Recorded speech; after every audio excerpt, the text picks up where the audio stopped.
The sea is a scary place. That's coming from someone who can't swim very well, but I think we can all agree that the endless abyss vibe it's got going on is rather creepy. What's even more disturbing is what lies in its vastness. Hell, a quick Google search says we have yet to map out 80% of the world's oceans. 20% has sharks and whales the size of a double-decker bus. What the hell lies in the other 80%? That fear has proven to be a fantastic horror setting in video games, from Subnautica to Dredge, and this time it's become the perfect setting for a mystery. The Mermaid Mask utilises the sea's eerie quality extremely well in a murder case that takes place in a submarine, blending the big blue with the foreboding of the unknown. The candles are actually lit. Some of them, anyway. I'm guessing this place hasn't booked its quarterly fire safety inspection. If you're a detective mystery game extraordinaire, The Mermaid's Mask may be an anticipated sequel. It definitely was for me. For new fans though, this isn't Detective Grimoire and his sidekick Sally Spear's first adventure. The Detective Grimoire series started way back in 2007 as a flash game. The devs considered it a prototype for what was to come. The series enjoyed its first success in Tangle Tower in 2019, which is where it established its signature style and witty dialogue. Finally, we arrive at the modern day with the Mermaid Mask, and it really feels like SFB Games has nailed it on the head and set up a series that I hope will only keep expanding. The stool's been knocked over. Doesn't it look familiar to you? Sally, it's a standard wooden stool. On the surface, The Mermaid Mask is a standard deduction-style murder mystery game, but it proves to excel in every aspect that makes up these kinds of games. From its witty dialogue to its beautifully hand-drawn art, it is a feast for the mind and the eyes. The Mermaid's Mask gameplay is extremely reminiscent of the Professor Layton games, and I think that's one of its greatest appeals. You navigate the town of Silkworm-on-Sea through a point-and-click system where you can interact with any object on the map. At first, it was a bit concerning that important objects weren't particularly highlighted. Instead, the background is all one solid image, so I thought it would be quite easy to miss a key item. However, I didn't find this to be the case at all. You're rewarded by analysing your surroundings through unique dialogue for everything you click on. I was expecting some mundane objects to elicit a basic line, but the detective duo has something to say about every small detail in the environment. It's a punching bag. Looks like it's been recently punched. Also, if you hang around long enough, you'll find that some items begin to sparkle to draw your attention to them. It's not an effect that's in your face, but will catch your eye if you are paying attention. The clues you begin to find on your hunt for the murderer will be added to a dedicated clue menu, so you can go back to look at them at any time. Every clue is presented in a 3D format, so you can tilt them and spin them around so you can uncover details that are not apparent at first glance. All this detail made clues feel very dynamic. Analysing clues isn't ridiculously in-depth like they are in games like Ace Attorney, where careful prodding can unlock a secret mechanism, but there's enough to chew on that makes you revisit certain clues to piece together the mystery. There are a lot of clues to find too, and tracking who has said what can be a bit confusing, but the game helps by attaching important comments to each clue, signifying who has said them so you can analyse the clue while being able to view important context. Like the backgrounds, I was also very impressed by all the unique dialogue each clue had when presented to different suspects. No matter how insignificant, everyone will have something to say about everything. Oh yeah, dreams are transmissions from another dimension. After you've searched high and low for clues, it's time to question the many suspects on board.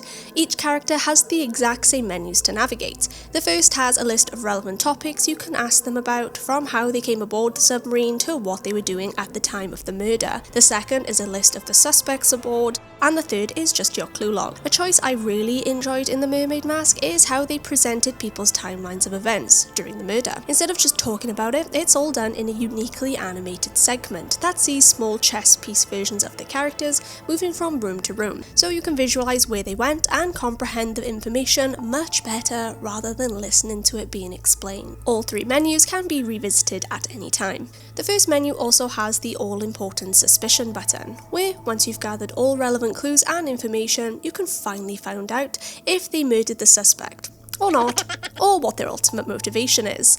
This asks the player to present key evidence, often highlighting specific parts, answer questions, and fill in scenarios to come to a resounding conclusion. If you get any part wrong, you can always try them again. I found the game never lets you feel too confused and phrases its questions very deliberately. For some players, this may make the line of questioning a bit underwhelming and obvious, but I personally found it to be okay. Both screens also come with hint options that you can click on at any time to reveal what clues you should be presenting to certain suspects, and another hint option attached to the suspicion button that points you in the direction of how you unlock relevant information and or clues to be able to properly interrogate a suspect.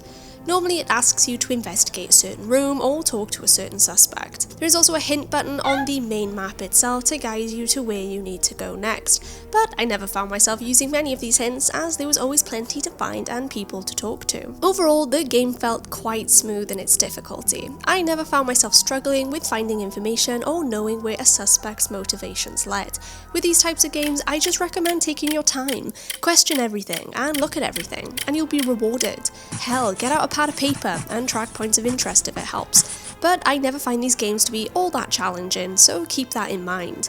The only areas where I struggled were in some of its puzzles, but not in a frustrating way, most of the time. Clues that normally sway the course of your investigation are usually locked behind the game's puzzles. There is a nice range of them, and I appreciated a lot of their design, from using mirrors to alter facial features to copying patterns. They are very basic to understand just from reading the one-line instruction. I found them to be quite fun, with some clicking much faster than others. There were one or two that had me scratching my head for a while though, as I didn't quite understand what they wanted me to do.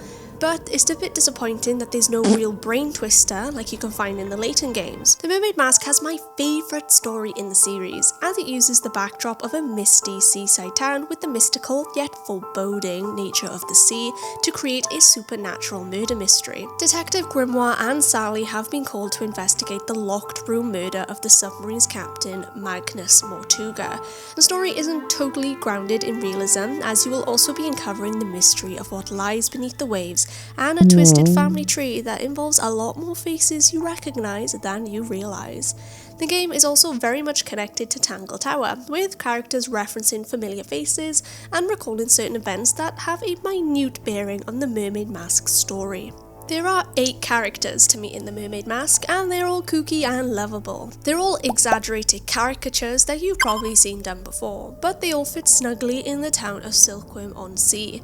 You can feel that they've grown up in this small town, and each have a differing connection to the sea. They are all truly brought to life through their phenomenal voice acting and fully animated portraits. This game is extremely dialogue heavy. Each character has reams of dialogue when talking about cases, other suspects, and the mystery itself.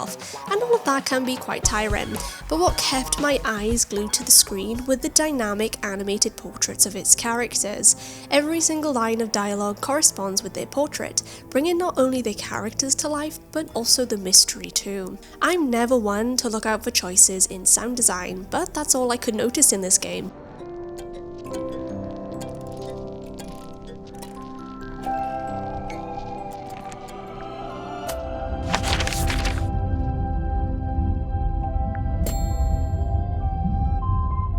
Every object, clue, puzzle, and menu had its own unique sound that once again made the goings-on in the submarine feel alive.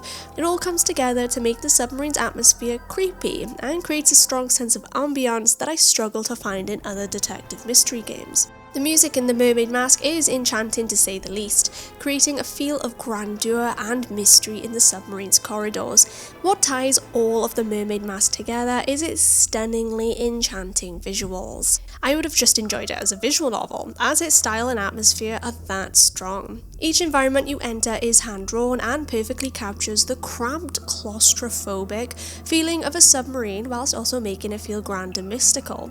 Environments are covered in objects to interact with, but they don't feel artificially created. Everywhere feels lived in, with messy bunk rooms full of belongings and a mess hall with half-finished glasses of wine and a card game left unfinished. I also really appreciated the lighting in each room.